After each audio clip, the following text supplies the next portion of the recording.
The richest family in India's history, the Jagat Seth family, is all but forgotten.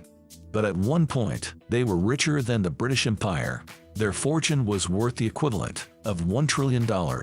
They were a family of bankers in Murshidabad, Bengal. But what happened to them?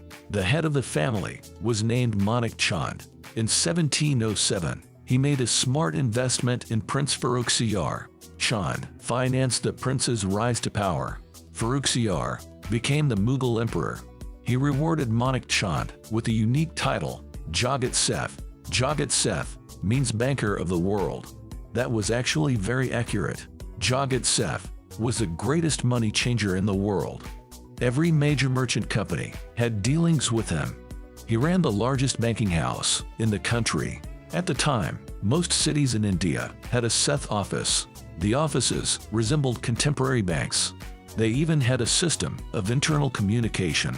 Seth messengers facilitated trade between cities. The Jagat Seths also loaned money to the British, the French, and the Portuguese. This money funded their wars against smaller Indian kingdoms. Manik Chand was succeeded by Fateh Chand in 1723. The family's wealth reached its peak in the 1750s. Jagat Seth had a monopoly of minting coins in Bengal. At the time, Bengal was ruled by Nawabs. The Nawabs of Bengal paid annual tribute to the Mughal emperors in Delhi. They relied on Jagat Seth's credit networks for the money. In turn, the Jagat Seth family became very influential at the court.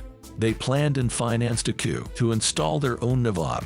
According to historian William Dalrymple, they could make or break anyone in Bengal, including the ruler.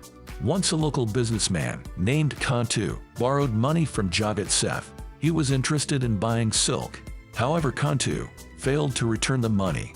Indian businessmen demanded he do so. They refused to deal with the East India Company until he did. This shows the respect the businessmen had for the Jagat Seths.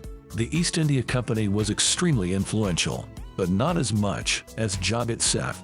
In fact, the Jagat Seths lent money to the East India Company.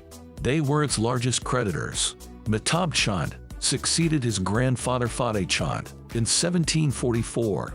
But the family's luck would soon run out. Suraj-ud-Dowla, the new Nawab of Bengal, alienated many figures. Among them was Jagat Seth. The Nawab demanded a tribute of 30 million rupees from the banker. Mehtab Chand refused. As a result, Suraj-ud-Dowla hit him. Incensed, Chand teamed up with the British against the Nawab. Jagat Seth funded the British to get rid of Suraj-ud-Dowla. This plan backfired tremendously.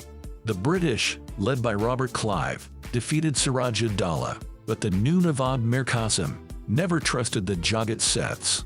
In 1763, he had most of the family murdered. Their bodies were thrown from the Munger Fort ramparts. The new Jagat Seth, Kushal Chand, was only 18. The British transferred the Bengal treasury to Kolkata. Jagat Seth's role became mostly ceremonial. The family's wealth began to decline. The last member of the family died in 1912. He'd lived his last days on a British pension.